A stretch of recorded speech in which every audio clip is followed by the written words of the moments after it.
Today on the podcast review show, we're looking at Punched Up.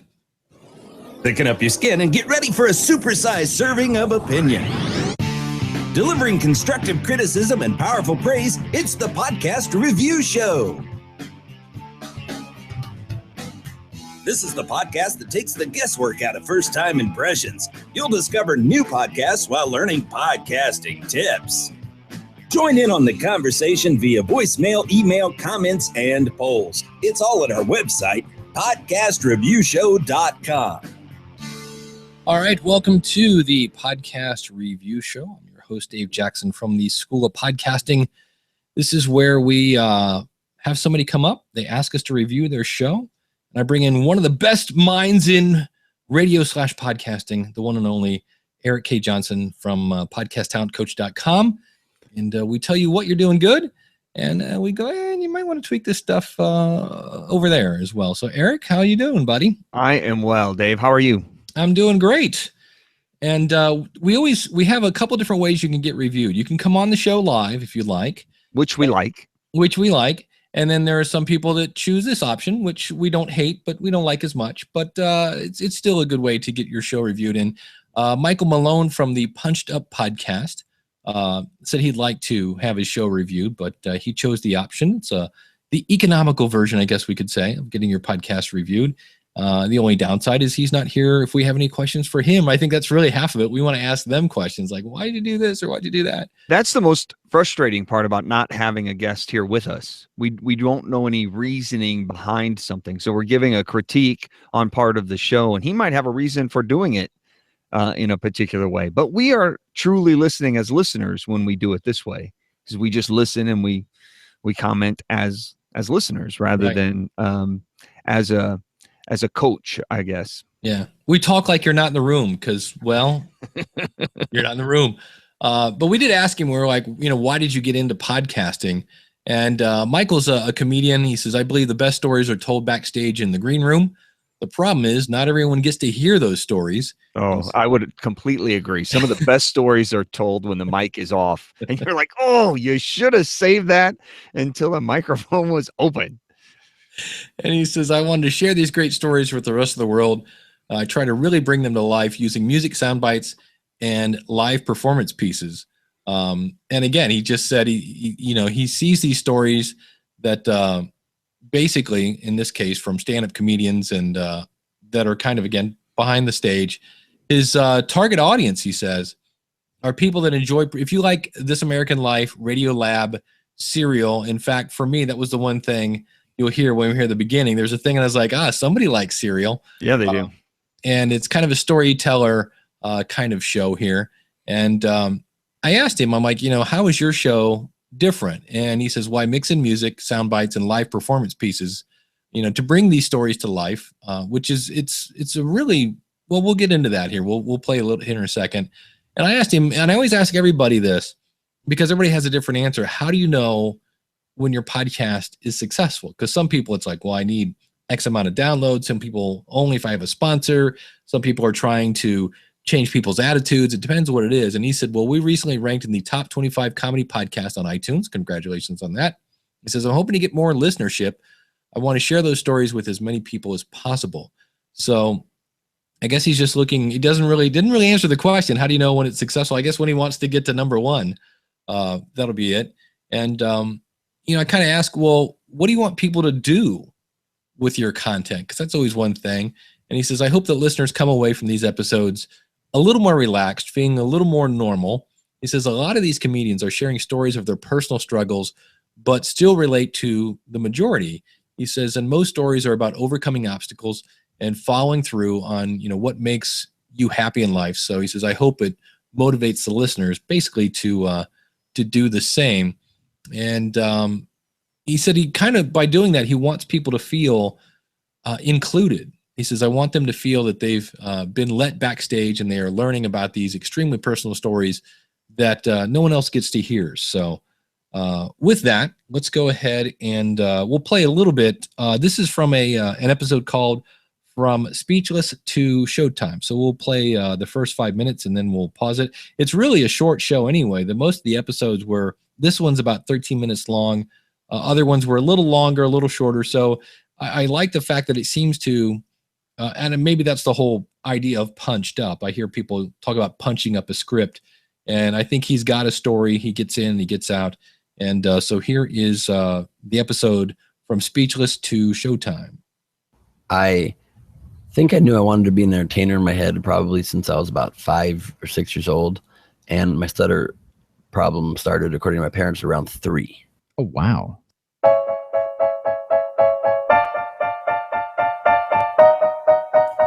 That is comedian Ben Glebe. I'm your host, Michael Malone. And this is Punched Up, a podcast about stand-up comedy that's, well, punched up.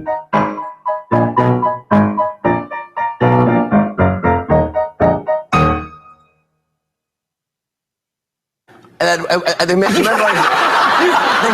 can't even talk. No, they said. Relax, breathe. How could it possibly be that I have all these funny thoughts in my head? I wanted to be a comedian since I was like 5, 6 years old, and I can't talk? What kind of a cruel irony is that? I literally can't make sounds come out of my mouth, yet I have really funny things to say. It just blew my mind, and it would come and go, and I have a great 6 months. I still was chosen class comedian, 6th, 7th, and 8th grade in the years when I had severe speech problems, because some months I could, some classes I could, and then I would get in my head and I would completely clam up. Right. And I got beaten up in the hallway in 8th grade by a bunch of idiots because I don't know, because I was weird. And you can't talk your way out of this.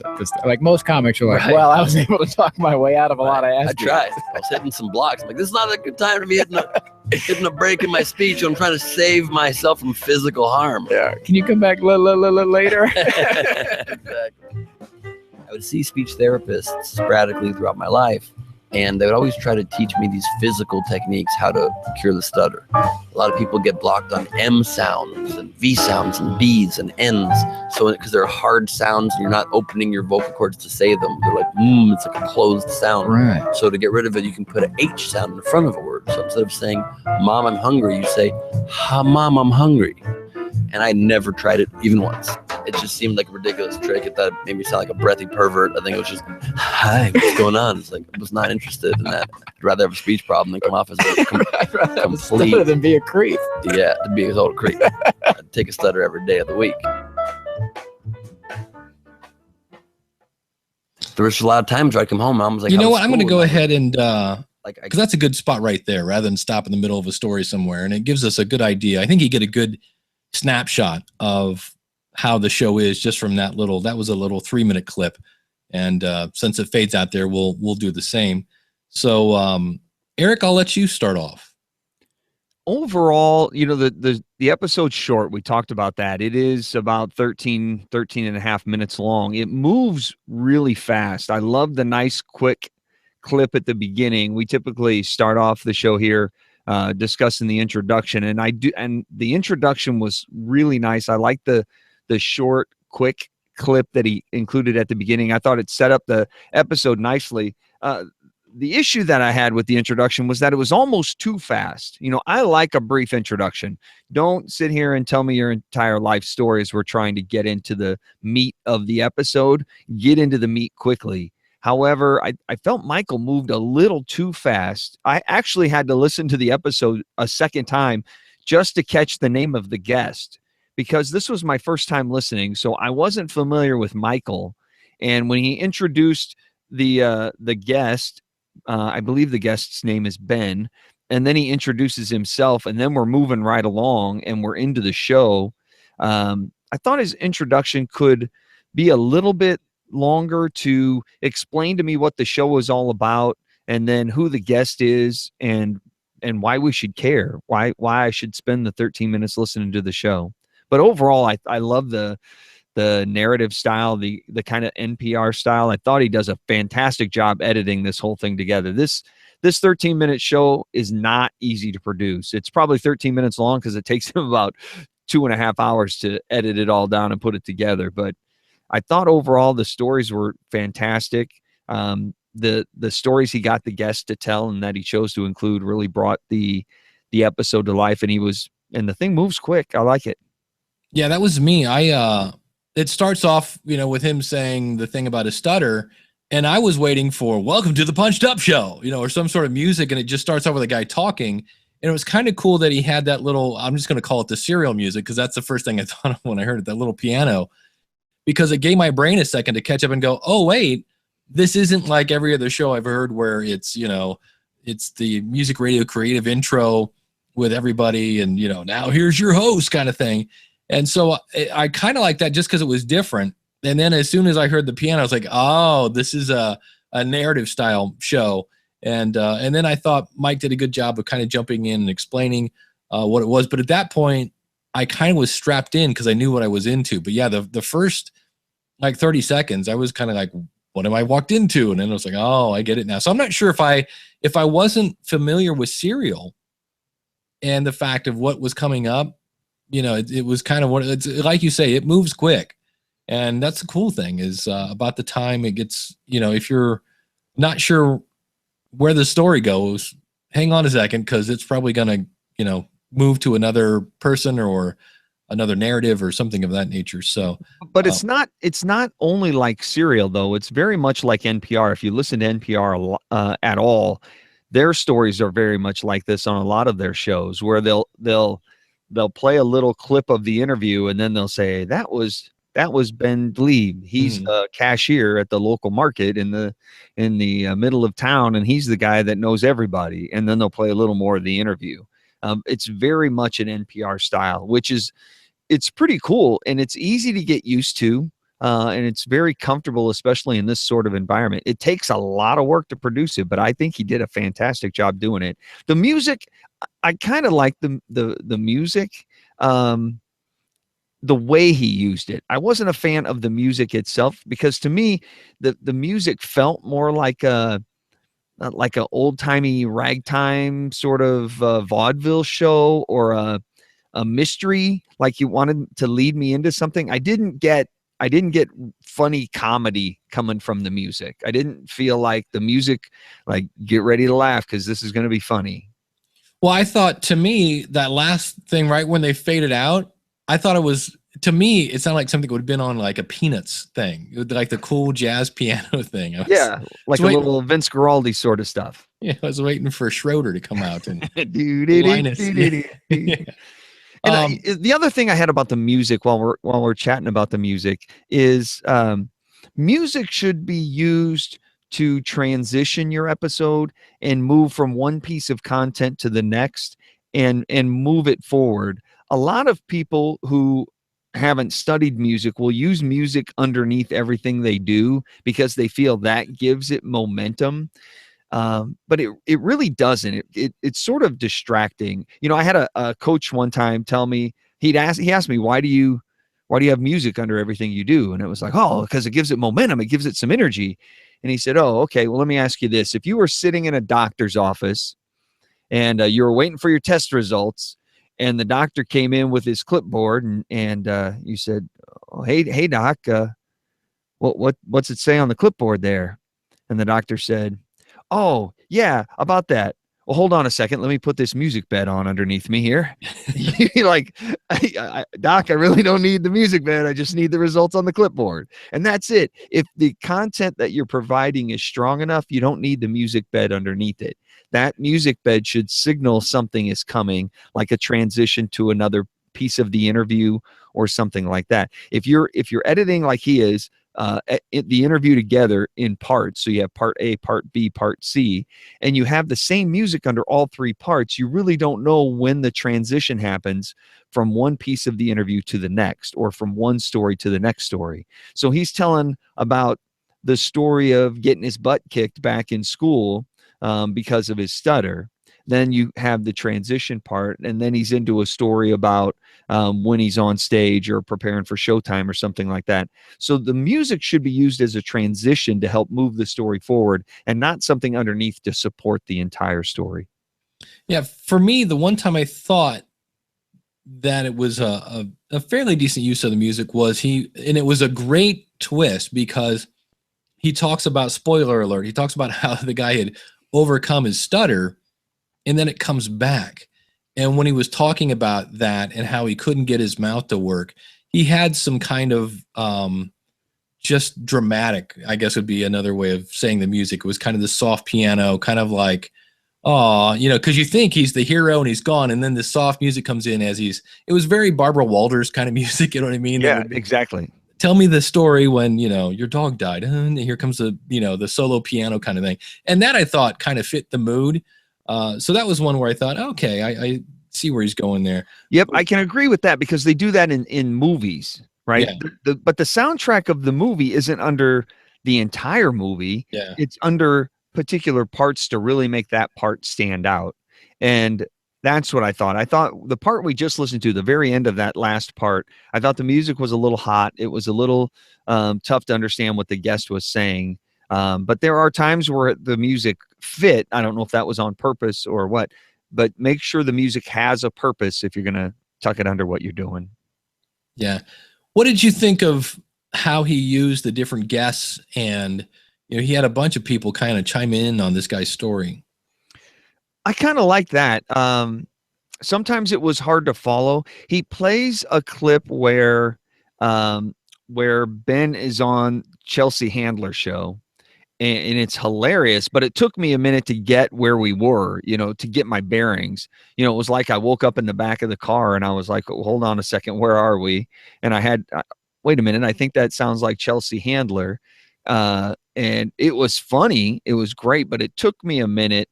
I almost felt like I was kind of off balance quite a bit of the episode, trying to figure out where we were. And the next thing I knew, it was over. But I liked the various voices and personalities he brought into it. I think the fast pace of it made it a little tough to keep up with. Yeah, I'm with you on that. I forget, it might have been the Chelsea Handler one where he explained what it was after it had happened, because he explained how he was someplace and he couldn't talk, and it was kind of like, this is what it sounds like. And then they went to that, and you hear this whole audience just belly laughing at this poor guy. Yeah. And you know, people are kind of poking fun at him, and you realize it's, I don't know, at the time I don't remember if I thought it was TV or whatever it was, but yeah, so that's, I'm not sure how you do, because that's usually how it is in NPR. It's usually either, you know, we spoke with LeBron James about such and such, and here's what he had to say about, you know, and what did you find? You know, and then you play the clip, or you play the clip, and that wasn't LeBron James. It was somebody interviewing LeBron James. I tried, and here we go. I could have said, and LeBron said this. Listen, you've put everything into the right. game. So there's LeBron, and but the thing is, NPR will do that. NPR, like we talked about at the very beginning, NPR will play a little clip and then say that was Ben Dleeb, the comedian. But when it's very tricky to do it properly, because when NPR does it, it's a short clip. It's not a long 20-second clip. It might be a sentence or two. Then NPR jumps in and says, that's Dave Jackson, host of School of Podcasting. He's telling us what it's like to have been podcasting since 2005. And then NPR will go back and play the rest of the clip. You know, so had he played the intro of that, where the crowd laughs, Chelsea Handler says, you can't even talk. And then he comes in and says, this is Ben Dleeb on the Chelsea Handler show. They're giving him a hard time about not only does he stutter, now he also lisps. Man, there's no reason to listen to this episode. We're completely spoiling the whole thing for you now. So he comes back in, he says, you know, they're giving him a hard time because not only does he stutter, now he also lisps. And then he goes back and plays the rest of the clip. You know, the clip kind of sets it up nicely rather than introduction, clip, introduction, clip. Yeah. So I like what he's trying to do, just a little bit tighter, and interjecting in the right spots would help him out tremendously. Yeah, I will say I enjoyed the episode as I listened to it. I thought it was a great example of, you know, people talk about storytelling. There's always the hero's journey where you have a person, they have some sort of hurdle to get over. They have mentors in some cases, in the case of Yoda, that come in and help them. Then it's a matter of, can they conquer it? And I thought it was cool because I follow, and I was thinking that as I listened to it, I'm like, oh, and here comes the hero's journey. And when he gets rid of his stutter, and then they throw in, oh, by the way, here's a lisp for you. I was like, oh, didn't see that coming. And so I enjoyed the story that way because I was thinking we were done.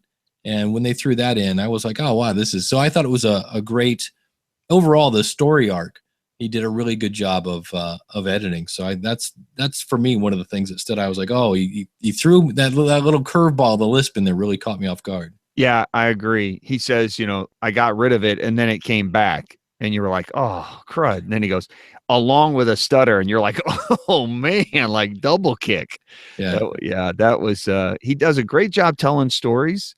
Overall, I liked it. I thought it was a pretty solid episode. At the very beginning, we talked about how the beginning was really quick. I wish he would have introduced Ben a little bit more. Give me some of his background. Tell me why I should care, why I should listen to this particular episode. What are his credentials? How long has he been doing stand-up? Is he just the guy down at the local open mic night, or is he a national comedian? Being a guy, personally myself, who isn't deeply involved in comedy, I don't know all of the comedians. I know a handful, but I don't know all of them. So a little more set up at the beginning of why we're actually talking to this particular guest and what the point of the episode was. I think that would have helped. That would have helped me get into the episode a little bit more. Yeah, it gives you a reason to. Well, it just helps you make that connection with, in this case, his guest. So, I went and looked at the tech side of things, and I really didn't find anything wrong. We have our favorite thing, which of course is he's missing the album art in the ID3 tags, which depending on who you're using, if you're using Libsyn or when in this case he's using Podbean, which is not a horrible choice. What this is, it's information inside your MP3 file. And the only time it comes into play, which is why it's not a huge deal, is if somebody were to download your episode. Now, in your case, on your website, you don't allow people to download the episode. And that would be one of my other things that I would kind of say, you might want to think about that. Because in Podbean, you can tell it when you make a player, do you want to allow people to download it? And I always just give people as many options as they want. If you want to download it, and especially at work, in some cases, people may not want to have your podcast website open and live a long time so people can see that you're not working on the Smedley report or whatever. You're on Mike's website. If you could download it, listen to it, and close the website, that might be something. And when don't forget your TPS cover sheet on that Smedley report. Exactly. And so I looked, and your MP3 file, we're going to get our geek on here a bit. There are ways that when you produce the file, there are certain kind of standard what are called bit rates. And this is kind of like how much paint you put on your paintbrush. And so, and a lot of it has to do if you're stereo or mono. And so in your case, because you are relying so much on music and the theater of the mind here, I can see where stereo is a good choice. You're at 320 kilobits per second. Well, if we back up a second, 128 is considered, if you could put up air quotes, CD quality. Anything over 320, realize that most of this is going to be heard through earbuds. I listen to it in the car. Any kind of nuance that you're going to gain by being above 128 kilobits per second is just lost. It's way. So what do you gain from that? Well, you have a larger file to download, and you're also going to take up more data. So if somebody is streaming your file, it's going to chew up more data. And here in the US, we're pretty rich when it comes to bandwidth, but in places like Australia, especially comes to mind. I know parts of Canada, and even I have a friend of mine that lives in North Carolina, and when you're in the mountains of nowhere, sometimes it's hard to get internet access. So the longer it takes to download your file, the more headache you may be causing for somebody. So I would just say there's no reason at all to produce your show at 320 kilobits per second. I would say, if you want to do the old Coke Pepsi taste test, take that same file, export it at 128, and have two people listen to it and have them pick which one is which. And if they're in a room with anybody talking in the background or things like that, I don't think anybody's going to notice the difference between 128 and the other, whatever it was, 320. When I went to your website, it's fairly simple. Again, the website is puncheduppodcast.com. What that actually is is Mike has his comedy website, which is malonecomedy.com. And then when you throw in /punched up, that's what takes you right to the podcast. So kudos for doing that, as opposed to go to my website and try to find it. I love that. That's always fun, because if I actually go to your homepage, if I click out of this, you do have a link right there in the upper right hand corner that says podcast. So kudos to that. I thought that was well done. And I see where when you go to it and you start to scroll down the page, you do have the Podbean player right there, and everybody's got a play button. You've got subscribe buttons everywhere, which is great. The only thing that you might want to think about in the future, and it's not a huge deal now, is you're really pushing iTunes, which is fine. It is the biggest, player in this space right now, but it is losing, not because it's doing anything wrong, but Android is coming more and more onto the scene.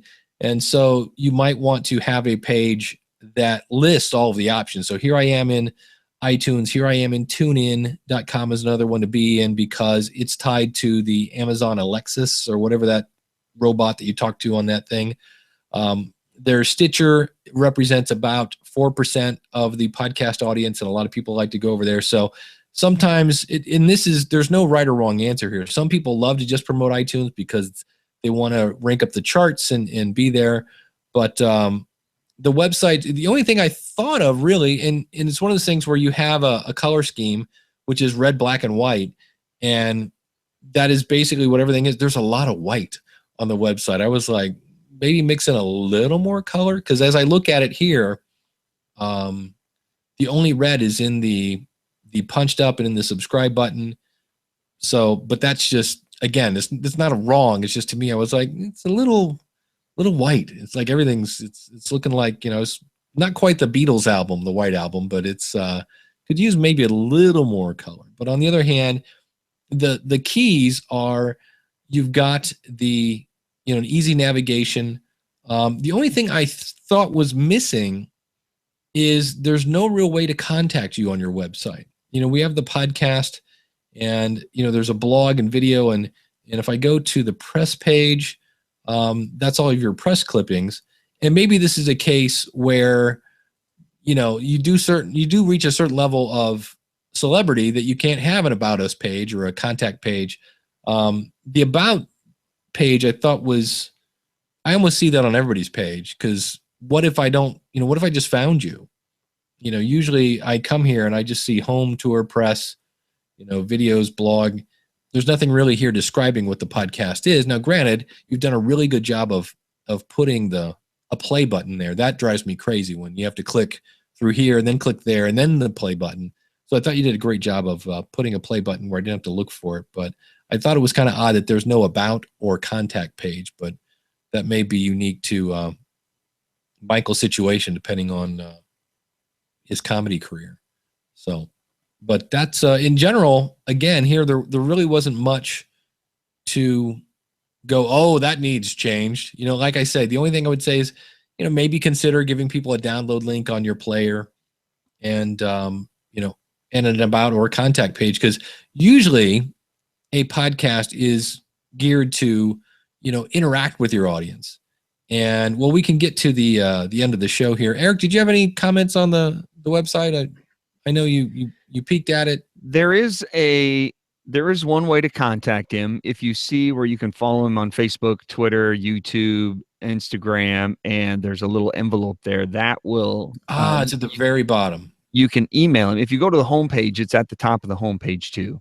It's not very obvious, but there is a way. Maybe he just doesn't like to talk to people. I don't know. That's it. See, I went to the puncheduppodcast.com, which doesn't have those buttons at the top. But as soon as I hit home, there you go. And I'm at malonecomedy.com, and I'm kind of I'm on the other side of the fence with you on the color scheme. Okay. If you go to the podcast page, that's the black and white page. Right. And there's just a smidge of color on that page. Right. I love that page. I think that I love all the white. It just looks really cool. It looks sharp and polished. And if I go to the homepage, all of a sudden I have all this color. You know, I have the TV color and the picture color. And this, to me, this looks like every other web page. Like, to me, this doesn't look unique. It looks very similar to everything else I see. But when I go to the podcast page and I have that black and white with a touch of red, and it's sharp and clean, it looks unique. I love the theme. I love the way you can find all of the episodes and listen now. So I really like that. I would agree that a way to contact would be good. What happens if you click on the bookings page? Can you actually book him through there? Well, Let's look. We're doing this live. There we go. Contact Alex. So if you'd like to book Michael Malone, you can email bookmichaelmalone@gmail.com, and Alex must be his booking agent, and he'll be more than happy to get back in touch with you. Well, he is a busy little beaver. I mean, if you look at his schedule, he's August 4th, 5th, 6th, 11th, 12th, 13th, 19th. This is a guy who's not sitting at home. He's going from Dallas to Tennessee. So he's on tour. He's got videos. He's got a lot of stuff on his. I'm with you on the front page. When you see everything else that has color, it does make it really stand out. Yeah, his bio does exist on his bookings page. You know, he's done some TV. He's done a lot of stand up. But it would be a little more beneficial, I think, if he had a page specifically about for the average Joe. You know, if a club manager's coming looking to book you, obviously the booking tab is going to work because the TV and film and the commercial bookings and media inquiries, clubs, all that stuff's all right there, which is fantastic. Headshots for the posters at the club, all of that's fantastic. This whole page looks great for if I'm looking to book you or hire you to do TV or stand up for me. But every everyday Joe who's a big fan of Michael Malone comedy and just wants to send you an email, that would be a great opportunity to have that about page. Well, I love on the homepage, he has a thing that says punched up, great comedians, great stories told differently. And I was like, that would be kind of cool if make that a banner at the top of the podcast page. That is your about. Yeah. For the person who's never, heard of the podcast. And that could be part of the introduction that we were talking about, part of the introduction to the show itself. So as I click play, because, a lot of people think that people read the description in the iTunes podcast app about what the show's about. But a lot of times I find shows because people recommended them or somebody mentioned it in their podcast. So I thought, oh, let's go check it out. And I actually listened to the episode before I bother reading all of the nonsense because I'm an audio guy. I don't like to read. That's why I don't read blogs. I listen to podcasts. So I'm only going to go read your about on the iTunes platform if I enjoy the show. Rarely do I read it before I go listen. Yeah, because if we hit it and it's like, welcome to the show. Today we're going to hit it's like, okay, well, we're done here. No reason to. Especially if it was a comedy show. Yeah. I do like the fact when he says, great stories told differently. There are plenty of comedians who are interviewing other comedians, and we all learn how, guest A did not get enough hugs growing up and his dad was a jerk. And I'm like, really? We're going to hear that story again? So it's kind of nice that it is different. And it is truly different. The way he presents it, it feels like you're hanging out in the green room, getting stories that nobody else hears, which is the best. We used to have comedians on the radio show all the time, and they would just come hang out. And the stories that they would tell during the commercial breaks that they couldn't tell on the air were some of the best stories ever. Like, oh my God. We had a couple comedians in that would just, when comedians would come on the radio and just hang out and be themselves, that's when they were the funniest. When they'd come in and try and do their shtick, we'd give them 2 minutes and then that interview would be over. Cause I'm not interested in hearing your stand up. I want to hear what I'm not going to hear tonight at the club. And we'd have Ralphie May in, and Ralphie'd talk about how he loves mullets and how he, pull it next to a Camaro and a guy in a mullet, and his stories were fantastic. He's hilarious. So. Well, It was awesome. Should we listen to the end of it? Do you have that? yeah, I've got. I'm just going to fade it in here about the last 2 minutes here. So I'll hit Great. play, and we'll kind of see where we pick him up here. Just know that you're there playing a role. It's what Kenyon Martin one time said during the NBA playoffs. One of my favorite quotes I ever heard. They asked him, "How do you perform so well under pressure?" And he said, "It's easy.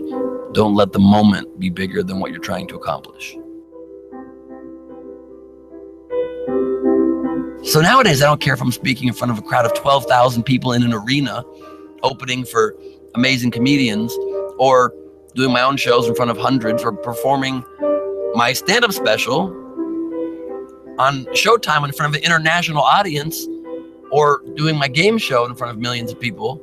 I don't get the least bit nervous because I'm just there to do a job. Yeah, the pressure goes away. It completely goes away.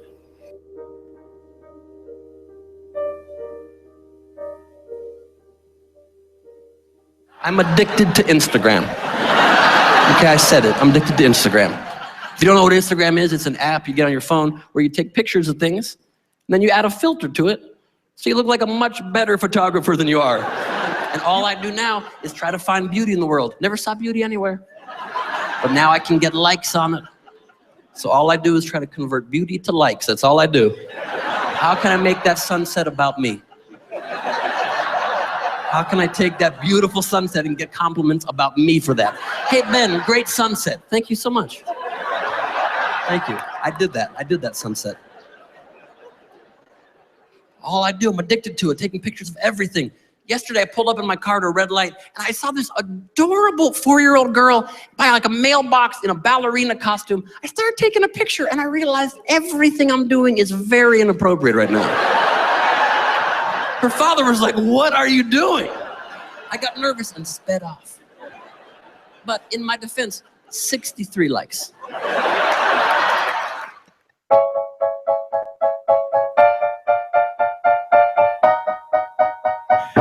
I can't wait to see Ben's new Showtime special that airs this Friday night, June 3rd on, of course, Showtime. Duh. We want to know what you think. We're going to be live tweeting during the whole thing. We want to hear from you. So follow us on Twitter, follow Ben on Twitter, and don't forget to subscribe. Thank you for listening. Punched Up is a Glass Hammer production, created and hosted by Michael Malone. The clips you heard of the guest are all released and licensed through them personally. The music you heard is a mixture from Incompetech.com and PremiumBeats.com, the best place to find what you need for your next video audio project. Other clips are licensed through YouTube or our public domain. This episode was mixed by James Warburton Music. Find out more, visit us online at punchedup.com. Which is interesting because that's not the website he gave us. He gave us puncheduppodcast.com. So make sure both those domains work would be that. The other thing, and I just noticed it now, I didn't notice it when I listened in the car, is he has an ever so slight popping P problem at the end there. I noticed when he said Twitter, it was like I was wondering if he had a windscreen in front of him or not. And there was something else he said that I was like, am I here? And again, now I am in a quiet room with headphones on. Most people probably aren't going to notice that. Eric, what were your thoughts on as he kind of got out the door there? I kind of had mixed thoughts about his close. I like that it was brief. I like that he wrapped it up, sent us to the Showtime special, ended on a high note with the interview. I thought the comedy clip kind of wrapped things up nicely, showed us what Ben was all about as a comedian. I like that. I thought the call to action could have been stronger. Follow us on Twitter. Great. But I got no address. Not really sure where you are on Twitter. Subscribe was great, but so how do I subscribe? Where do I subscribe? A few more instructions would have been great. You know, I love the fact that I can't wait to see the Showtime special. We're going to live tweet during it. That's going to be great. Join us, but I'm not really sure who's going to be live tweeting. Are we live tweeting on Michael's Twitter, on Ben's Twitter? I need an address to get there. You know, he didn't give me much instruction. And I would have liked a little more of that, a little stronger call to action. But I like the way he ended the interview with the comedy bit.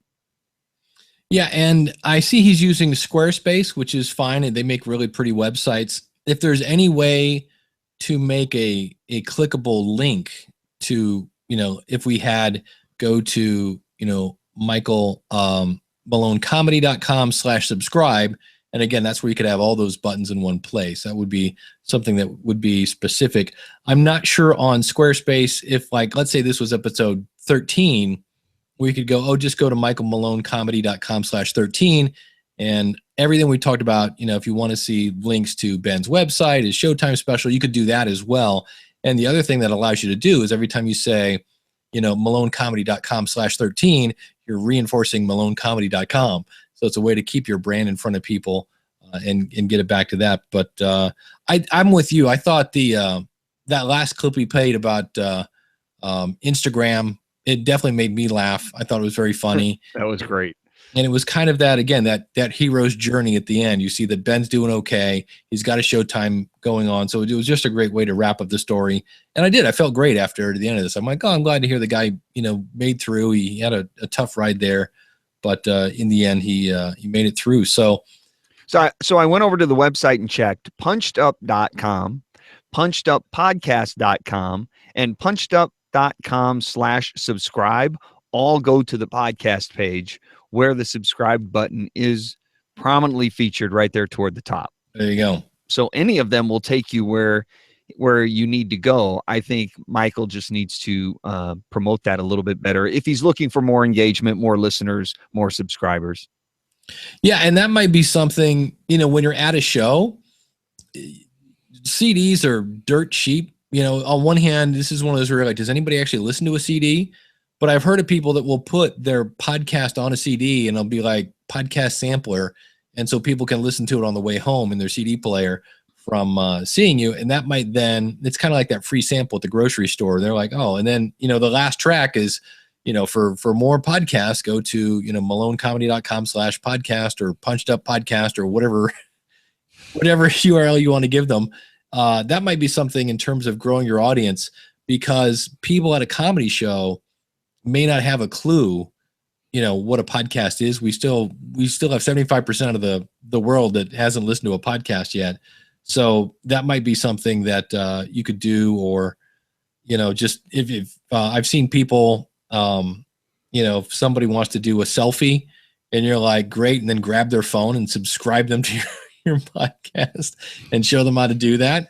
I saw that was a cool move I saw at Podcast Movement, where one guy who said he would sell you a T-shirt or he'd give you one if you subscribe to his podcast. I thought that was an interesting little twist. Kind of hard to eat on free subscriptions, but that was some things like that. But I know, to me, I like the show. There really wasn't much to tweak. I liked some of the things you mentioned, Eric, the different ways you can use music as a transition, maybe not so much to color, but all in all, this would be definitely.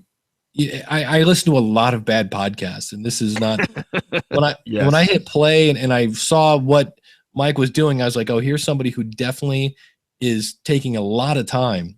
I mean, I just tried one of these episodes, and it was a 20-minute episode. It took me 4 hours because I was taking all these phone interviews I'd done and things like that, plus finding all the clips. It's a lot of work to do this kind of episode. So I was highly impressed with his editing ability and the way he put the show together. I thought that was fantastic. It truly is a unique sort of show, especially for a comedy podcast. I thought that stood out incredibly well. I loved the way he's going with it. All I'm trying to do is let's see if we can polish it up a little bit more and make it a little stronger and get a little stronger call to action at the end. But overall, I enjoyed it. I thought it was a great show. Yeah. The other thing that I was glad to see that he didn't do is he has titles that either, in many cases, you're like, what? Like one title was called Kiss of Death. That kind of, they don't really explain what's in the show, but they're kind of like one was, the one we listened to, From Speechless to Showtime. So they were kind of intriguing. I don't know if you'd want to put the name of the person in the episode. So if it was, From Speechless to Showtime, Speechless to Showtime makes perfect sense after you listen to the episode. Yeah. But does it entice you to actually click play, which is what the headline needs to do? The headline needs to make you read the story. And I don't know if Speechless to Showtime does that. They're all intriguing. They're all that kind of, I wonder what this is about. And that works on some people, and other people are like, I have no idea what that is. I don't want to hear it. So I just was thinking in terms of findability, sometimes if you put the name, Did you just make up a word? I think so. If you put the person's name, that in this case, this person's story, how Ben, and I forget Ben's last name, Ben whatever, the comedy guy, Please. overcame his, et cetera, that might be something else that might bring you a larger audience if you can work because if anybody's looking for Ben in iTunes, if let's say Ben had his own podcast, well, it would show up for his podcast, but your podcast would also show up as well. So that's another way you can. But I also don't want Michael to do what everybody else does. Right. I don't want the headline to be the same headline everybody else would use, because the way he positions his podcast is unique interviews and unique conversations. Right. So I want to take him a step toward more of a headline, but I don't want him to be pedestrian. Episode 6, Ben Fleece. Yeah. Right. So if you go Ben Gleese, stuttering to Showtime or whatever you still have that air of interest, of intrigue, while incorporating his name into it to kind of let people know what the show's all about or who we're talking to. Yeah. Well, Eric, where can people find you? You can find me over at podcasttalentcoach.com. The workbook's there. The podcast is there. Helpful worksheets that are absolutely free for you there as well. It's all over at podcasttalentcoach.com. And Dave, where are we directing people today for you? You can find me at schoolofpodcasting.com. And if you'd like to have your show reviewed, just go over to podcastreviewshow.com /review me if you want to go right to the page with the form. And you can pick the way you want to be reviewed, whether it's like Michael chose and I don't know that I'm getting a hint that he might be from the UK because I'm noticing. I wish he was on the show with us today, because I think we would have had just a barrel of laughs. He sounds like a guy that could be a lot of fun. And, but he's probably a busy guy, he's out touring again a lot. So when we have time to jump on, he may not be available. So if you want to do it like Michael does, we're more than happy to review your show without you, but we sure do enjoy when you come on and talk with us too. You can do that. Both of those options are available for you over at the website, Podcast Review Show. And we should probably mention right now, no line. Come on in, get your podcast reviewed, and we look forward to working with you. So until somebody comes on up, steps up to the plate, and we haven't made anybody cry yet still, we will see you again real soon with another episode of the Podcast Review Show.